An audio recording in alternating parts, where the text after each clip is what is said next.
Good morning everyone. हमने हमारा जो लास्ट चैप्टर रहता है अल्काइल एंड अराइल हैलाइड वो हमने स्टार्ट किया है और उसमें हम जो हमारी केमिकल रिएक्शंस है वो हम कर चुके हैं। जो अल्काइल हैलाइड केमिकल रिएक्शंस है वो हम कर चुके हैं। उसके बाद हमारा उसमें जो नेक्स्ट टॉपिक आता है न्यूक्लियोफिलिक सब्स्टिट्यूशन रिएक्शन, उसमें हमें दो रिएक्शन स्टडी करनी है, SN2 और SN1। दोनों के लिए आपके डिफरेंट वीडियो लेक्चर रहेगा। अभी मैं पहले SN2 को डिस्कस करूंगा, उसके बाद हम SN1 को डिस्कस करेंगे। सो जो हमारा आज का टॉपिक है SN2 nucleophilic substitution reaction. So today our topic is nucleophilic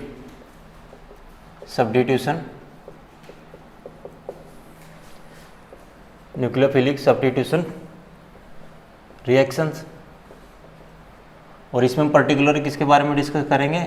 SN2। SN2 में हमारे पास क्या है, जैसे SN2 का मतलब क्या है? Substitution. N means for nucleophilic and 2 means bimolecular.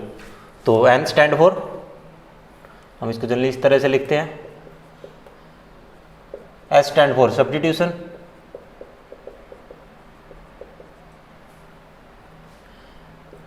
N stand for nucleophilic and 2 stand for here bimolecular. तो क्या हो गया हमारे पास? तो पूरी रिएक्शन की अगर मैं बात करूं तो क्या हो जाएगी हमारे पास? ये बायमोलिकुलर न्यूक्लियोफिलिक सब्स्टिट्यूशन रिएक्शन यहाँ पे हम बात करेंगे। तो ये क्या होगा हमारे पास? टोटल क्या हो जाएगा? बायमोलिकुलर न्यूक्लियोफिलिक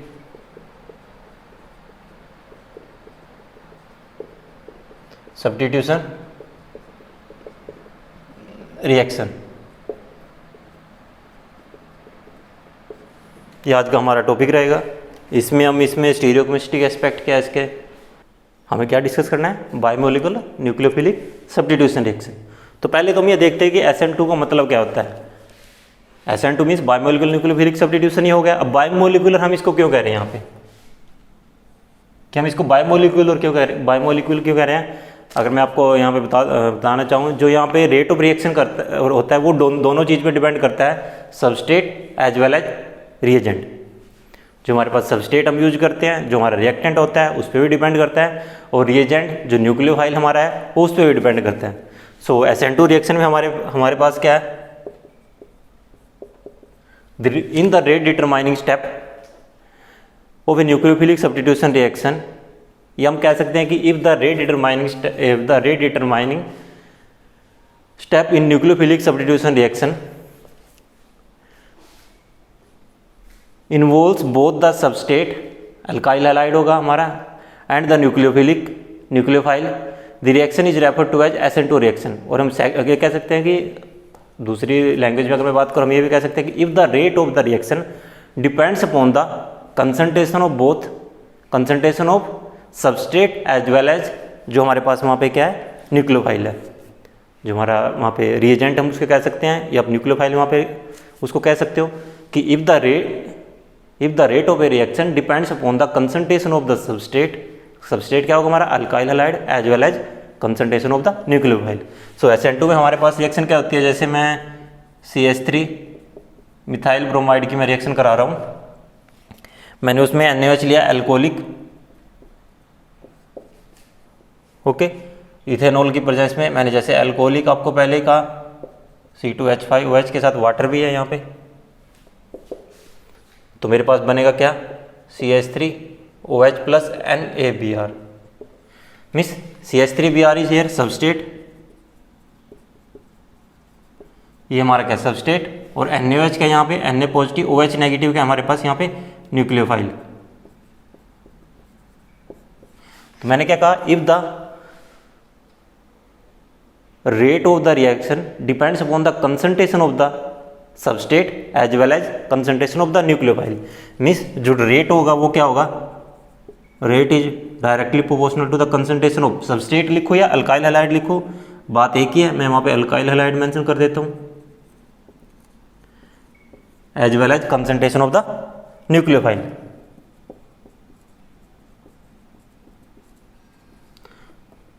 अब दोनों पे कंसंट्रेशन जब डिपेंड कर रही है, इसलिए हम इस रिएक्शन को कहते हैं बायमोलिकुलर। जिसको बायमोलिकुलर कहने का जो हमारा मेन मोटिव है यहाँ पे, मेन लॉजिक क्या है कि क्योंकि यहाँ पे जो रेट ऑफ रिएक्शन है वो डिपेंड करता है concentration of the alkyl halide as well as concentration of the nucleophile. मैंने इसको यहाँ पे स्क्वायर ब्रैकेट में लिखा है, तो स्क्वायर ब्रैकेट का मतलब होता है कि यहाँ पे मैं कंसंट्रेशन की बात कर रहा हूँ। अगर हम किसी भी उसको स्क्वायर ब्रैकेट में लिखते हैं, केमिस्ट्री की मैं बात कर रहा हूँ, ऑर्गेनिक केमिस्ट्री की या जो हमारे पास दूसरी केमिस्ट्री है, तो अगर वहाँ पे हम कभी भी किसी भी जो Br हो गया या कोई हम नाम लिख रहे हैं अल्काइल हैलाइड बेंजीन, तो हम अगर उसको हम स्क्वायर ब्रैकेट में इन्वॉल्व कर रहे हैं तो हम इसमें वहाँ पे हम कंसंट्रेशन की बात कर रहे हैं। Okay, so rate is directly proportional to the alkyl halide as well as nucleophile. तो SN2 रिएक्शन कैसी होगी हमारे पास, बायमोलिकुलर है तो सेकंड ऑर्डर, तो इसका रेट क्या हमारे पास क्या हो गया, SN2 reaction second order reaction है।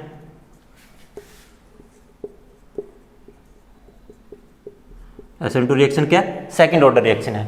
ये तो था बेसिक कि SN2 का हमसे क्या, SN2 का क्या मीनिंग है वहाँ पे, substitution nucleophilic bimolecular nucleophilic substitution reaction हमारे पास क्या होती है, मिथाइल ब्रोमाइड अल्काइल ब्रोमाइड को हम न्यूक्लियोफिलिक की प्रेजेंस में रिएक्शन कराते हैं, तो हमारे पास वहाँ पे क्या बनता है, मिथेनॉल प्लस जो सोडियम ब्रोमाइड है वहाँ पे वो एज हमारे बाय प्रोडक्ट रहेगा। सो इसके बाद हम बात करते हैं मैकेनिज्म एंड स्टीरियोकेमिस्ट्री। उसके बाद हम रेट ऑफ फैक्टर की, हमारे पास कुछ ऐसे फैक्टर्स हैं जिनसे हमारी जो SN2 रिएक्शन का रेट है वो चेंज हो जाता है, या क्या क्या ऐसे फैक्टर्स हैं जो रेट ऑफ द रिएक्शन को अफेक्ट करते हैं। सो इसके बाद जो हमारा नेक्स्ट मेन है मैकेनिज्म एंड स्टीरियोकेमिस्ट्री। हम अब मैकेनिज्म की बात करेंगे इसमें कि इस रिएक्शन का मैकेनिज्म क्या है। मैकेनिज्म जैसे कि आपने SN2 में रिएक्शन में देखा, मैकेनिज्म की हमें बात करनी है यहाँ पे। मैकेनिज्म रिएक्शन क्या थी, methyl bromide plus NaOH ethanol water में 80% इथेनॉल होता है आपका और 20% क्या होता है वहाँ पे वाटर होता है, बनेगा क्या, मिथेनॉल प्लस सोडियम ब्रोमाइड, ये आपका प्रोडक्ट होता है।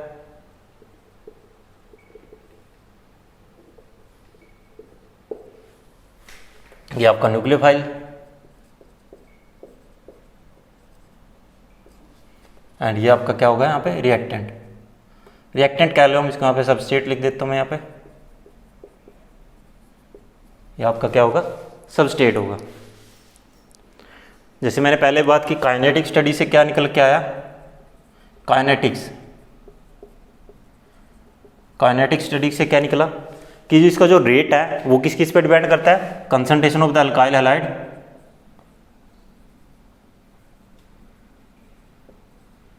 As well as concentration of the nucleophile. Okay, जो हमारा रेट है काइनेटिक स्टडी से क्या क्लियर हुआ कि जो इसका रेट है वो किस पे डिपेंड करता है, concentration of the alkyl halide as well as concentration of the nucleophile. इस तरह से भी हम इसको लिख सकते हैं, rate is equal to K into alkyl halide क्या है CH3Br और न्यूक्लियोफाइल क्या है OH नेगेटिव, क्योंकि यहाँ पे क्या Na positive OH negative, OH negative यहाँ पे क्या करता है जैसे न्यूक्लियोफाइल की तरह काम करता है, और जो हमारी रिएक्शन है वो SN2 रिएक्शन यहाँ पे प्रोसीड होती है, जिसको हम बायमोलिकुलर न्यूक्लियोफिलिक सब्स्टिट्यूशन भी रिएक्शन कहते हैं। तो रिएक्शन का ऑर्डर क्या है, सेकंड ऑर्डर रिएक्शन है। रिएक्शन कैसी है, सेकंड ऑर्डर है, बिकॉज इसकी कंसंट्रेशन 1 इसकी 1 तो 1 1 प्लस, तो रिएक्शन क्या होगी हमारे पास यहाँ पे सेकंड ऑर्डर होगी। जो मैकेनिज्म होता है यहाँ पे कंसर्टेड मैकेनिज्म होता है और वो प्रोसीड होता है थ्रू ट्रांजिशन स्टेट। मैकेनिज्म कैसा है, कंसर्टेड मैकेनिज्म।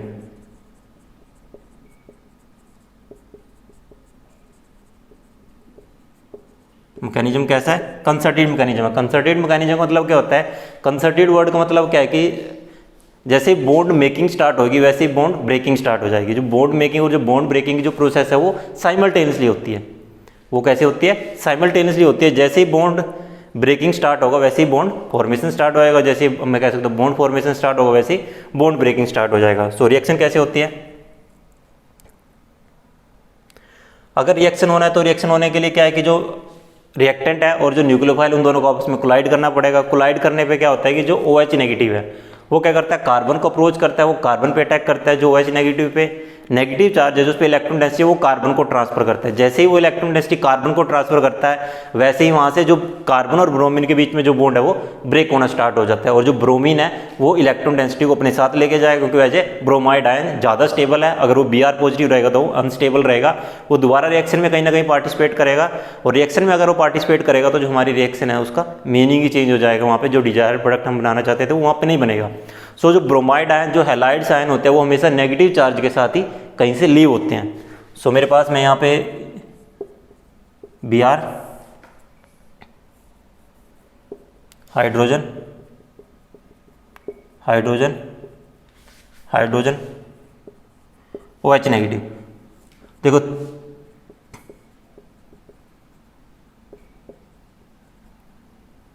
इथेनॉल वाटर यहाँ पे क्या होता है हमारा सॉल्वेंट रहेगा। अब OH नेगेटिव थ्योरेटिकली तो मैं कहीं से भी दिखा सकता हूँ कि थ्योरेटिकली तो जो मेरा अटैक हुआ है फ्रंट साइड से हुआ बैक साइड से हुआ वो मैटर नहीं करता, बट एक्सपेरिमेंटली जब रिएक्शन को चेक किया गया तो एक्सपेरिमेंटली क्या निकल के आया, जो हमारे पास प्रोडक्ट बना और जो रिएक्टेंट था, जो दोनों की कन्फिग्रेशन है वो अलग है। अगर इसकी R कन्फिग्रेशन है तो उसकी S कन्फिग्रेशन है। मैं सिर्फ आपको एक सिंपल एग्जांपल से यहाँ पे अभी समझा रहा हूँ, उसके बाद हम जो दूसरे डिफरेंट एग्जांपल है, this one is the chiral molecule, क्योंकि यहाँ पे कार्बन पे क्या है जो 3 हाइड्रोजन है तो ये कैसा है कायरल मॉलिक्यूल है।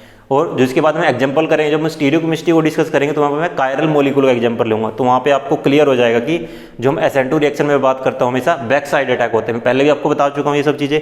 तो यहाँ पे क्या होता है कि OH नेगेटिव बैक साइड से इसको अप्रोच करता है, यहाँ से Br नेगेटिव रिलीज हो जाता है। तो मेरे पास यहाँ पे बनता क्या है हाइड्रोजन, स्टीरियोकेमिस्ट्री आपने पढ़ी हुई है तो सॉलिड वेज और डॉटेड वेज, इस सभी का मतलब आपको पता है कि जो सॉलिड बॉन्ड और डॉटेड बॉन्ड मैंने दिखाए हैं, solid means above the plane, dotted means below the plane, या solid means towards the observer and dotted means away from observer, ये सभी चीज़ें आपको पता है। सो ये इस तरह से हमारे पास यहाँ पे रिएक्शन होती है। तो एक्सपेरिमेंटली क्या निकल के आया कि जो अटैक होता है हाइड्रोक्साइड आयन का वो एक्चुअली जो होता है वो बैक साइड अटैक होता है, जो अटैक करता है वो हमेशा बैक साइड अटैक करता है। जो ऑक्साइड आयन, जो कोई भी nucleophile, not only hydroxide ion, जो भी न्यूक्लियोफाइल हमेशा जब भी अगर SN2 रिएक्शन कहीं पे हो रही है तो हमेशा वो बैक साइड अटैक करता है, और जो उसकी स्टीरियोकेमिस्ट्री है वो इन्वर्ट हो जाएगी। देखो उसने जिस साइड से ब्रोमीन निकला उसके वो इन्वर्ट हो जाएगी, इसमें ये प्रोडक्ट कभी नहीं बनेगा। अगर आप ये बनाते हो कि जिस साइड से लिविंग ग्रुप निकला है और अगर आप उसी साइड OH लगा देते हो तो जो आपका प्रोडक्ट है वो आपका वहाँ पे रॉन्ग प्रोडक्ट है, आपका राइट प्रोडक्ट है दिस वन, ये कभी नहीं बनेगा। आपका बनेगा क्या हमेशा ये बनेगा जिसमें आपकी जो स्टीरियोकेमिस्ट्री वो इन्वर्टेड होती है। तो इसमें होता क्या है कि जैसे हाइड्रोक्साइड आयन मिथाइल ब्रोमाइड को अप्रोच करता है बैक साइड से, तो क्या करता है अपने जो इलेक्ट्रॉन पेयर है इस पे OH नेगेटिव वो कार्बन को शेयरिंग करना स्टार्ट कर देता है। जैसे वो कार्बन को शेयरिंग करना स्टार्ट करेगा या कार्बन पे डोनेट करेगा, वैसे ही जो Br जो ब्रोमीन एटम है यहाँ से वो लीव करना स्टार्ट कर देगा। जो Br नेगेटिव है वो वहाँ से क्या करेगा लीव करेगा, और लीव कैसे करेगा जब Br नेगेटिव की फॉर्म में करेगा तो जो इलेक्ट्रॉन डेंसिटी होगी वहाँ से वो इलेक्ट्रॉन डेंसिटी को साथ में लेके जाएगा। ये हम कह सकते हैं कि जैसे बॉन्ड बिटवीन कार्बन और ऑक्सीजन, जैसे कार्बन और ऑक्सीजन के बीच में बॉन्ड बनना स्टार्ट होगा वैसे ही कार्बन और ब्रोमीन के बीच में जो बॉन्ड ब्रेकिंग है वो स्टार्ट हो जाएगी। जैसे ही कार्बन ऑक्सीजन के बीच में बॉन्ड बनना स्टार्ट होगा दिस बॉन्ड ओके, वैसे ही कार्बन और सेम उसी टाइम उसी रेट से जो कार्बन और ब्रोमीन का जो बॉन्ड है वो ब्रेक होना स्टार्ट हो जाएगा। इसलिए हम इस रिएक्शन को बोलते हैं कंसर्टेड मैकेनिज्म। जो मैकेनिज्म कैसा रहता है वो कंसर्टेड मैकेनिज्म रहता है, और रिएक्शन किसके थ्रू होती है ट्रांजिशन स्टेट के थ्रू होती है। ट्रांजिशन स्टेट को मैं यहाँ पे बना देता हूँ HO हाइड्रोजन हाइड्रोजन हाइड्रोजन, मैं डॉटेड दिखा रहा हूँ। डॉटेड का मतलब है कि ये बॉन्ड अभी ना तो कंप्लीटली बने हैं और ना ही अभी कंप्लीटली ब्रेक हुए हैं।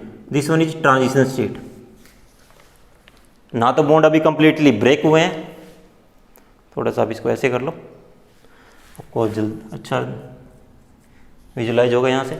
सो जैसे हाइड्रोक्साइड आयन कार्बन को अप्रोच करता है, मिथाइल ब्रोमाइड को अप्रोच करता है, वैसे ही जो कार्बन और ब्रोमीन का बॉन्ड है वो ब्रेक होना स्टार्ट हो जाता है। मीन्स जैसे ही हाइड्रोक्साइड आयन और कार्बन के बीच में बॉन्ड बनना स्टार्ट होगा वैसे ही जो कार्बन और ब्रोमीन का बॉन्ड है वो ब्रेक होना स्टार्ट हो जाएगा। और इसमें एक और देखो, यहाँ पे क्या टेट्राहेड्रल स्ट्रक्चर है तो ज्योमेट्री कैसी होती है sp3। यहाँ पे प्लेनर स्ट्रक्चर है, यहाँ पे ज्योमेट्री कैसी होती है, यहाँ पे जो हाइब्रिडाइजेशन की अगर मैं बात करूँ कैसी है sp2 प्लेनर है, और यहाँ पे अगेन कैसी है sp3। तो यहाँ पे जो हाइब्रिडाइजेशन है उसका भी चेंज होता है, sp3 से वो sp2 में जाती है। दोबारा प्रोडक्ट जब हाइड्रोक्साइड आयन उसको अप्रोच कर लेता है कम्प्लीटली और Br नेगेटिव वहाँ से कम्प्लीटली लीव कर जाता है, तो दोबारा उसकी जो हाइब्रिडाइजेशन है, उसकी जो ज्योमेट्री है, जो स्टीरियोकेमिस्ट्री है, वो दोबारा sp3 में चेंज हो जाएगी। जो कार्बन की वहाँ पे हाइब्रिडाइजेशन होगी वो sp3 में चेंज हो जाएगी, अगेन वो टेट्राहेड्रल बनाएगा। अब यहाँ पे क्या है कि मॉलिक्यूल इन्वर्ट हो गया। आप इसको इस तरह से देख सकते हो कि जैसे मेरे पास कोई एक अम्ब्रेला है, ठीक है, ये उसका लोअर एंड है जिससे हम उसको हैंड से पकड़ते हैं, और ये इस तरह से है, ठीक है। और यहाँ पे क्या इन्वर्टेड है, ये एक दूसरे के क्या दोनों इन्वर्टेड है, ये इस साइड है तो इस साइड है, तो हम इसको वेल्डन इन्वर्जन भी बोलते हैं, क्योंकि मॉलिक्यूल क्या इन्वर्ट हो गया, मॉलिक्यूल क्या वहाँ पे कंप्लीटली इन्वर्ट हो गया, इसलिए हम इसको वेल्डन इन्वर्जन भी बोलते हैं। हम इसको क्या कहते हैं यहाँ पे वेल्डन इन्वर्जन। तो आपसे ये भी पूछा जा सकता है कि explain the Walden inversion with example, तो आपको वहाँ पे SN2 जो न्यूक्लियोफिलिक सब्स्टिट्यूशन रिएक्शन है उसके एग्जांपल से आपको वहाँ पे एक्सप्लेन करना है।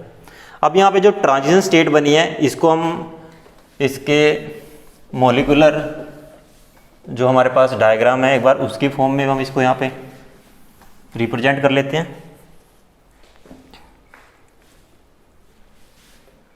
ये मेरे पास कार्बन है,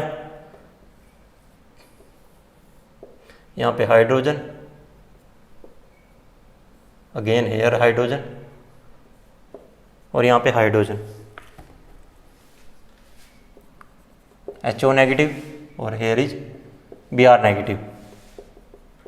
इलेक्ट्रॉन का ट्रांसफर तो जो इलेक्ट्रॉन की शेयरिंग होगी वो किस में होगी, ऑर्बिटल्स में ही होगी।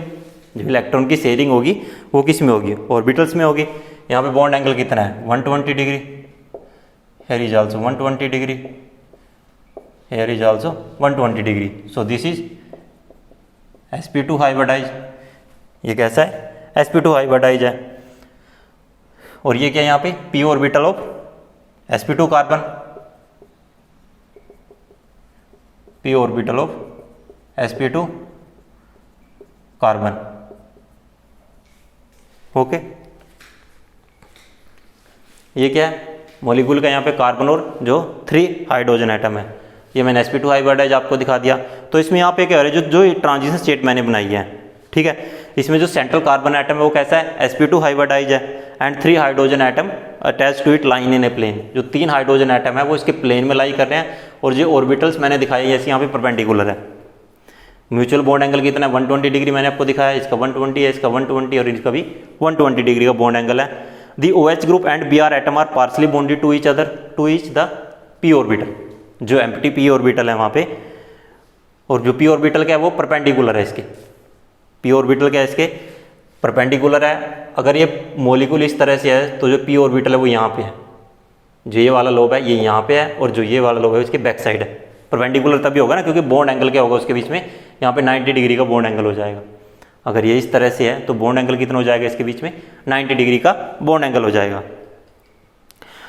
तो इसमें क्या है कि the COH bond is partially formed, जो कार्बन और हाइड्रोक्साइड आयन मॉलिक्यूल के बीच में जो बॉन्ड है वो पार्सली बना है, और जो कार्बन और जो ब्रोमीन के बीच में जो बॉन्ड है वो पार्सली ब्रेक हुआ है। वो क्या हुआ है वहाँ पे पार्सली ब्रेक हुआ है। दी हाइड्रोक्साइड हैज इसके पास नेगेटिव चार्ज है, since it has starting sharing it electron pair to the p orbital of the carbon atom at the same time bromine atom develops a partial negative charge। वैसे ही parcel negative charge develop करेगा, और जब इसे parcel negative charge हो जाएगा तो carbon और bromine के बीच का जो बॉन्ड है वहाँ पे वो ब्रेक हो जाएगा। Develop a parcel negative charge since it has starting removing it's bonding electron. तो वैसे ही क्या करेगा, जो कार्बन और ब्रोमीन के बीच में जहाँ पे बॉन्डिंग इलेक्ट्रॉन है उनको कार्बन से रिमूव करना स्टार्ट कर देगा। और वैसे भी आप एक चीज़ आप लॉजिकली अगर मैं आपको बताऊँ कि सपोज करो हाइड्रोक्साइड आयन इधर कार्बन से अटैच हो गया और ब्रोमाइड आयन उसके साथ अभी भी अटैच्ड फॉर्म में है। सपोज करो आपका मॉलिक्यूल इस तरह से है,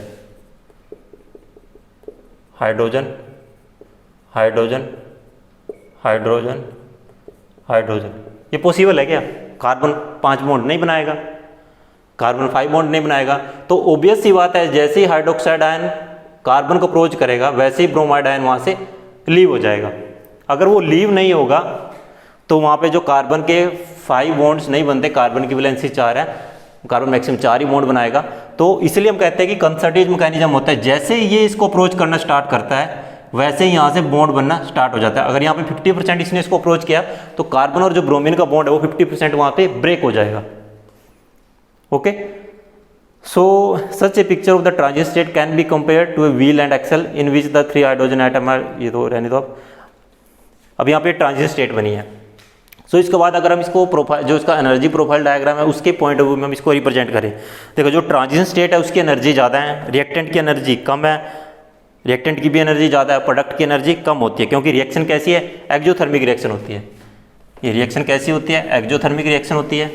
एक्सोथर्मिक रिएक्शन में एनर्जी क्या होती है, रिलीज होती है, और एनर्जी रिलीज हो रही है मीन्स रिएक्टेंट की एनर्जी ज़्यादा है और प्रोडक्ट की एनर्जी क्या वहाँ पे कम है। तो हम इसको इस तरह से दिखा सकते हैं,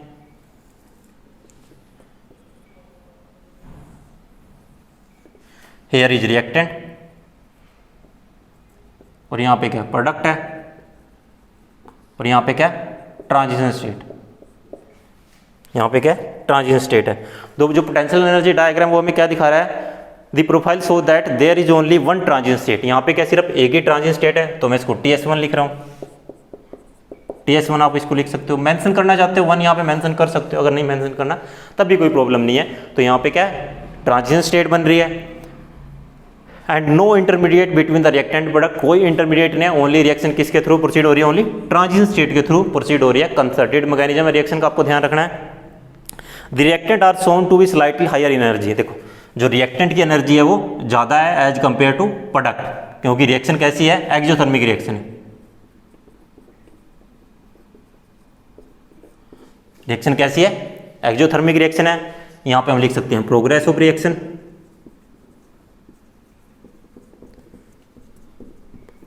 प्रोग्रेस ऑफ रिएक्शन, और यहाँ पे क्या होती है पोटेंशियल एनर्जी होती है। ट्रांजिशन स्टेट की एनर्जी ज़्यादा है। जब रिएक्टेंट ट्रांजिशन स्टेट को ऐसे क्रॉस करके, उसका जो बैरियर उसको क्रॉस करके इधर जाएगा तो हम उसको बोलते हैं, वहाँ पे बनता है प्रोडक्ट। इसको हम एक्टिवेशन एनर्जी बोल सकते हैं, थ्रेशोल्ड बैरियर भी आप इसको बोल सकते हो, वो आपने सभी पढ़ा हुआ है। So the reactant are shown to be slightly higher energy than the product since the reaction is exothermic. The transition state is of higher energy since the carbon atom have 5 bond, 3 full and 2 partial bond. यहाँ पे क्या है, carbon के पास 3 तो fully bond है और 2 कैसे हैं, पार्सल बॉन्ड है। तो कार्बन के पास 5 बॉन्ड्स है, कार्बन बॉन्ड ही 4 बनाता है, अगर उसके पास 5 बॉन्ड बने तो मीन्स मॉलिक्यूल क्या हाईली अनस्टेबल है, और मॉलिक्यूल अगर हाईली अनस्टेबल है तो उसकी एनर्जी क्या होगी, ज़्यादा होगी। इसलिए जो ट्रांजिशन स्टेट की एनर्जी क्या वहाँ पे वो ज़्यादा है, बिकॉज ट्रांजिशन स्टेट है 5 bonds, out of these 3 are fully formed and 2 are partly formed. Okay, so ये हमारी यहाँ पे ट्रांजिशन स्टेट होगी, इसको आप यहाँ पे बना सकते हो। मैं इसको एरो से दिखा रहा हूँ कि ट्रांजिशन स्टेट आप यहाँ पे बना लेना। ये आपका रिएक्टेंट होगा और ये आपका प्रोडक्ट हो जाएगा। ये आपकी ई एक्टिवेशन होगी, एक्टिवेशन एनर्जी, और ये क्या होगा आपका डेल्टा एच होगा।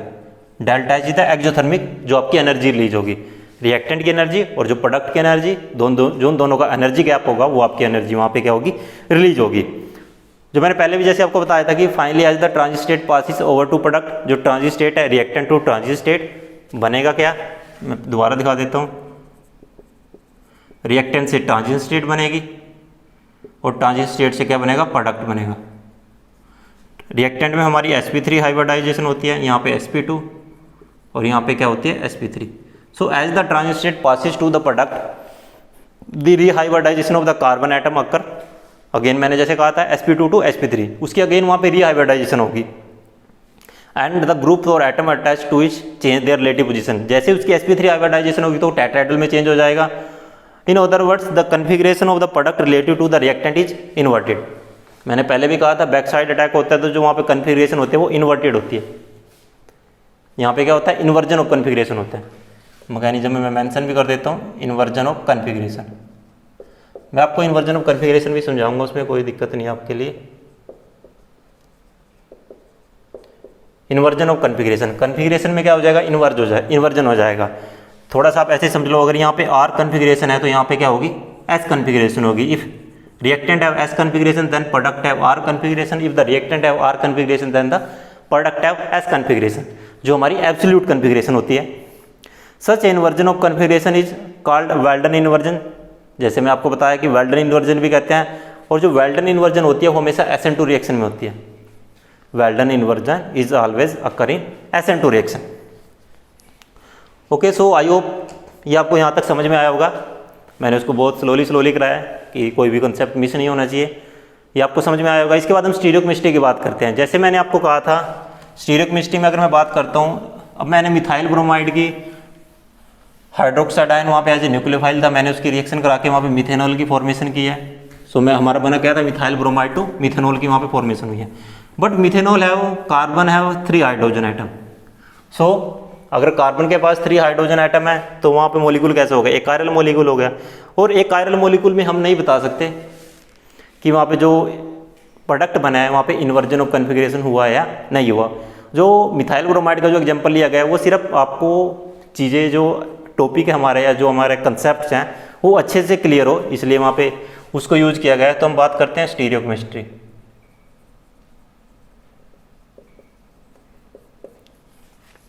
स्टीरियोकेमिस्ट्री में मेरे पास क्या था, जैसे मिथाइल ब्रोमाइड की अगर मैं बात करता हूँ, methyl bromide plus NaOH C2H5OH के साथ वाटर बना क्या, CH3OH प्लस NaBr। ओके, तो ये कैसा है, एक आयरन मॉलिक्यूल है। अगर मैं इसको इस तरह से भी बनाता हूँ,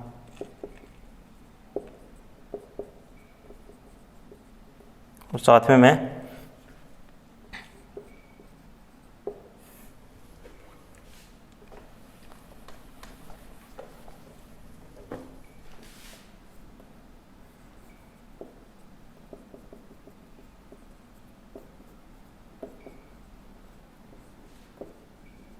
OH negative, OH negative. This one is back side attack and this one is front side attack.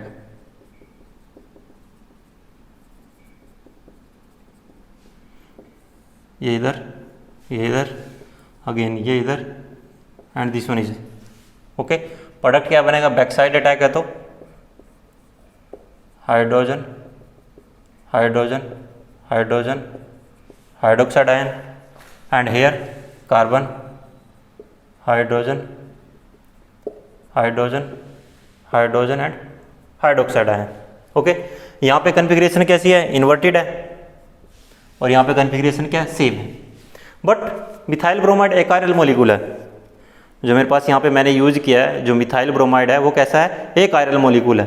तो हम मिथाइल ब्रोमाइड भी कैसा है, एक आयरल है, ये भी कैसा है, एक आयरल है, and this one is also एक आयरल। सो हम नहीं बता सकते कि हमारे पास यहाँ पे इन्वर्जन हुआ है या रिटेंशन हुआ है। देखो दो वर्ड होते हैं, रिटेंशन, रिटेंशन मीन्स जो चीज़ सेम है, इन्वर्जन मीन्स इन्वर्ट हो गई। इंग्लिश के वर्ड आपको पता है, इनमें कोई दिक्कत नहीं है। सो यहाँ पे हम इसमें नहीं बता सकते। तो हम जो हाइड्रोलिसिस है हमें, या जो SN2 रिएक्शन को जो हमें एग्जाम है उसकी हमें एनालिसिस करनी है, तो उसके लिए हमें कैसा मॉलिक्यूल चाहिए, एक आयरल मॉलिक्यूल चाहिए। हमें कैसा मॉलिक्यूल चाहिए, एक आयरल मॉलिक्यूल चाहिए। एक आयरल मॉलिक्यूल हमारे पास किसी भी तरह का हो सकता है। और देखो आपको ये चीज़ मैंने पहले बताई है, जब मैंने जो हमारा BSc फर्स्ट ईयर में चैप्टर होता है stereochemistry of the organic molecule, R और S क्या होते हैं, एक दूसरे के इनएंसोमर होते हैं। जो R और S होते हैं वो क्या करते हैं, एक दूसरे के इनएंसोमर होते हैं। मीन्स जो रिएक्टेंट और प्रोडक्ट होगा,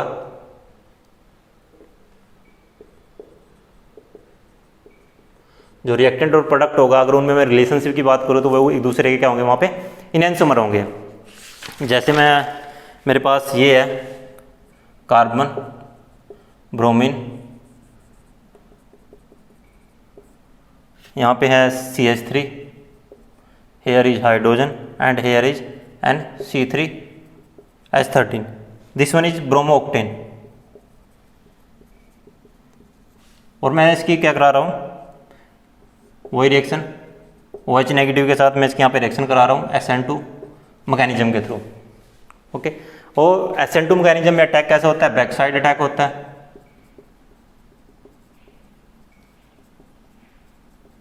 अटैक क्या तो कैसे होता है, बैक साइड अटैक होता है।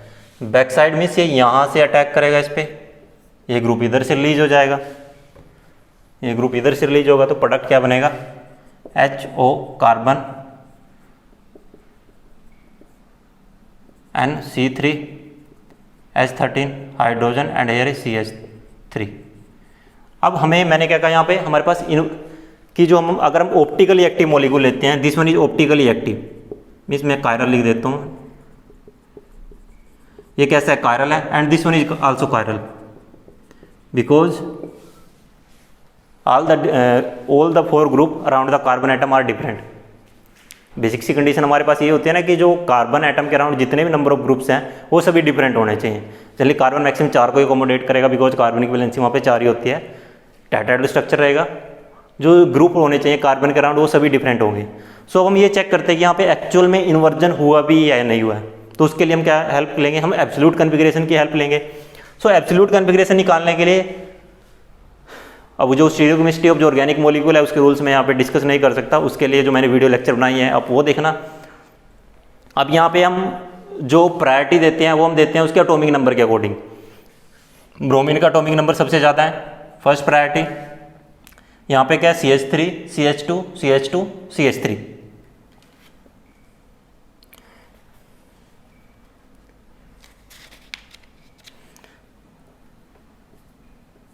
CH2 ऑक्टेन है ना, तो ऑक्टेन में 6 कार्बन ये रहे 7 और 8। ओके, सो इसको क्या देंगे second priority, this one as third priority and this one as fourth priority. और आपको क्या करना होता है उसको क्लॉकवाइज या एंटी क्लॉकवाइज में 1 2 3 4 के अकॉर्डिंग रोटेट करना होता है। इसको मैं इस तरह से रोटेट करूंगा और ये कैसा है क्लॉकवाइज होता है ना, इस तरह की डायरेक्शन जो होती है हमारे पास वो क्या होती है क्लॉकवाइज। क्लॉकवाइज मीन्स इसकी कॉन्फ़िगरेशन क्या होगी आर कॉन्फ़िगरेशन होगी। ओके, और एक चीज़ का आपको इसमें ध्यान रखना होता है, मैं छोटी चीज़ आपको यहाँ पे बता दूँ, हमेशा आपको इन्वर्टेड वी को ऑब्जर्व करना है। This one is the inverted we. अगर मैं मॉलिक्यूल को थोड़ा सा ऐसे रोटेट कर लेता हूँ so this one is the inverted we, this one जो यहाँ पे ये बॉन्ड है और जो ये बॉन्ड है वो क्या एक दूसरे के इन्वर्टेड वी है। और जो फोर्थ प्रायोरिटी ग्रुप जो लोएस्ट प्रायोरिटी का ग्रुप होता है वो हमेशा अवे फ्रॉम ऑब्जर्वर होना चाहिए। अगर वो टुवर्ड्स द ऑब्जर्वर है, अगर वो ऑब्जर्वर की साइड है तो वहाँ पे हमारे पास गोल्डन रूल अप्लाई होता है, उसमें आर कॉन्फ़िगरेशन का एस हो जाता है और एस का आर हो जाता है। सेम यहाँ पे हमारे पास क्या होगा 1 2 3 4, इसको रोटेट कैसे करेंगे इस तरह से, ये क्या होगा एंटी क्लॉकवाइज। एंटी क्लॉकवाइज हो गया तो एंटी क्लॉकवाइज में क्या कॉन्फ़िगरेशन होगी एस। सो कि ये क्या होगा हमारे पास यहाँ पे इसकी कॉन्फ़िगरेशन कैसी होगी एस 2 ऑक्टेनॉल। अब देखो यहाँ पे रिएक्टेंट की कॉन्फ़िगरेशन कैसी है आर और प्रोडक्ट की कॉन्फ़िगरेशन कैसी है एस, मीन्स इन्वर्जन हो गया। दोनों एक दूसरे के क्या वहाँ पे इन्वर्टेड है, दोनों एक दूसरे के वहाँ पे क्या होंगे इन्वर्टेड होंगे। लेकिन यहाँ पे जो आर और एस है मोलिक्यूल ही चेंज हो गया, तो यहाँ पे जो इनएंसोमर इनके बीच में एग्जिस्ट नहीं करेगा, ये दोनों क्या होंगे यहाँ पे डायस्टीरियोमर। आर और एस रिएक्टेंट और प्रोडक्ट के बीच में अगर मैं रिलेशन की बात करूँ तो इनका जो रिलेशनशिप रहेगा वो रहेगा डायस्टीरियोमर का। तो स्टीरियोकेमिस्ट्री जैसे मैंने कहा कि जो न्यूक्लियोफाइल होगा वो हमेशा बैक साइड अटैक करेगा, बैक साइड अटैक करेगा तो जो कॉन्फ़िगरेशन है वो वहाँ पे क्या हो जाएगी इन्वर्ट हो जाएगी, आर का एस बन जाएगा और एस का क्या बन जाएगा वहाँ पे आर बन जाएगा। अपोजिट एब्सोल्यूट कॉन्फ़िगरेशन रहेगी। इस तरह के आप कितने भी एग्जांपल ले सकते हो। ओके, फर्दर इसमें क्या है कि हमारे पास एक छोटा सा प्रूफ और आता है कि हमारे पास एक्चुअल में इन्वर्जन हुआ भी है या नहीं हुआ। ये तो मैंने आपको एग्जांपल से दिखा दिया। एक्सपेरिमेंटली हमने कैसे चेक किया, मैंने कोई एक मॉलिक्यूल लिया, ठीक है, मैंने उसको जो न्यूक्लियोफाइल था मैंने उसको वहाँ पे सेम न्यूक्लियोफाइल लिया, मैं अभी दिखाऊंगा आपको। मैंने वहाँ पे यहाँ पे ब्रोमीन की जगह आयोडीन लिया और हाइड्रोक्साइड की जगह आयोडीन लिया। आयोडीन एक गुड न्यूक्लियोफाइल होता है, हमारे पास गुड लिविंग ग्रुप भी होता है, वो दोनों तरह का काम करता है। तो वहाँ पे हमने क्या ऑब्जर्व किया, जो हमारे पास आयोडीन मॉलिक्यूल है वो चेंज हो गया, मीन्स इन्वर्जन वहाँ पे इन्वर्ट हो गया। पहले कुछ मॉलिक्यूल था, दूसरा कुछ मॉलिक्यूल था। जो मैंने न्यूक्लियोफाइल डाला उसमें मैंने वो रेडियो एक्टिव न्यूक्लियोफाइल डाला, उसके एक प्रॉपर मैंने उसका एक आइसोटोप डाला। तो जब मैंने मॉलिक्यूल में चेक किया गया तो उसको मैंने वहाँ पे डिफरेंट आइसोटोप मुझे मिला, तो वहाँ से क्लियर हुआ कि हमारे पास यहाँ पे इन्वर्जन ऑफ कॉन्फ़िगरेशन होता है, उसको हम डिस्कस करेंगे। और जो ये एक्सपेरिमेंट था ये किया था हुगस एंड इनगोल्ड ने, हगिस एंड इनगोल्ड ने एक एक्सपेरिमेंट किया था। उसके बेसिस पे उसने कहा कि जो SN2 रिएक्शन है हमारे पास, वहाँ पे एक्चुअल में इन्वर्जन होता है। उसका जो प्रूफ हमारे पास आया, फाइनल प्रूफ क्या हुआ, उसने क्या किया, जैसे मेरे पास यहाँ पे था हगिस एंड इनगोल्ड, उन्होंने क्या किया, C6H5CH3, यहाँ पे मैं हाइड्रोजन लिख देता हूँ, iodine plus I star, radio active isotope. उसने क्या किया, उसको रेडियो एक्टिव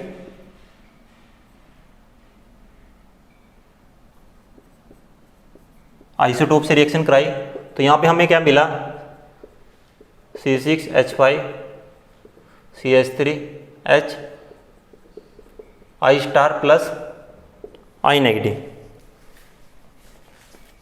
ओके, रेट आपका वही सेम, इस पे डिपेंड करेगा और इस पे डिपेंड करेगा।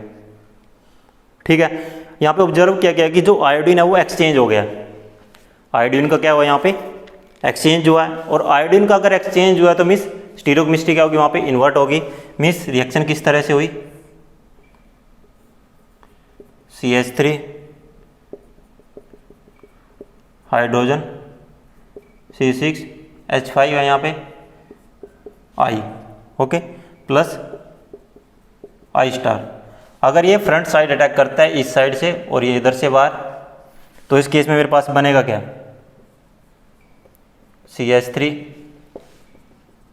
Hydrogen, here is C6H5 I star I, this one is the transition state. Product क्या बनेगा,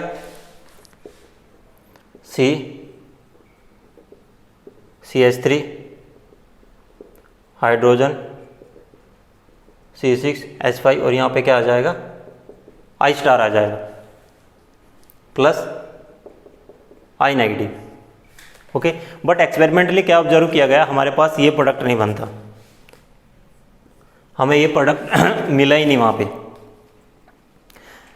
When the molecule of 2-iodoctane exchange iodine, its configuration was inverted, thereby producing an enantiomer which compensates the critical activity of the second molecule. This clearly shows that the backside attack has occurred, since if iodine would have attacked from the front side, अगर iodine ने front side से attack किया होता तो उसकी जो configuration है वो सेम होनी चाहिए थी, बट हमें क्या मिला, इन्वर्टेड कन्फिग्रेशन का मॉलिक्यूल हमें वहाँ पे मिला। तो उससे क्या क्लियर हुआ, तुम्हारे पास यहाँ पे जो रिएक्शन होती है वो इस तरह से रिएक्शन ना होके अटैक क्या होता है, इसमें बैक साइड अटैक होता है, वो सभी आप बना लेना, इसमें कोई इतना ज़्यादा दिक्कत नहीं है। चलो फिर भी मैं उसको एक बार बना देता हूँ, CH3 हाइड्रोजन C6H5 I, जो I स्टार है वो इस साइड से अटैक करेगी, ये इस साइड से निकल जाएगा, carbon CH3 hydrogen C6H5 I star I, product क्या बनेगा, CH3